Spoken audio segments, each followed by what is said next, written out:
Hi friends, ఎలా ఉన్నారు? బాగున్నారా? ఇగో మా ఇంట్లో రాఖీ పౌర్ణమి అయితే ఇలా జరిగింది. మా అమ్మనే మా మామయ్య వాళ్ళకి సొంత చెల్లెలు. ఇక ఆమెనే ఇక అమ్మ 3 పనులు ఒకేసారి చేసుకుందన్నట్టు.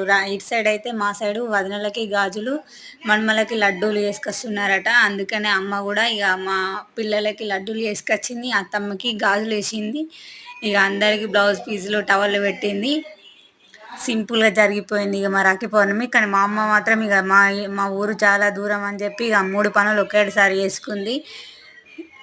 ఇక మా చిన్న బాబు అయితే టవల్ మీద అయితే నాకు వద్దు వద్దు అని చెప్పి బయటకి వేస్తున్నాడు. ఇక నాపలేక వాళ్ళ డాడీ సతాయిస్తున్నాడు. ఇక లడ్డూలు చూసిర్రామమ్మ, ఒక్క మన్మనికి 25 లడ్డూలట. 25 50 లడ్డూలు వేసుకొచ్చింది మా అమ్మ. వీడియో నచ్చితే సబ్స్క్రైబ్ చేయండి ఫ్రెండ్స్, లైక్ చేయండి, షేర్ చేయండి. అమ్మమ్మల ప్రేమ చాలా బాగుంటుంది.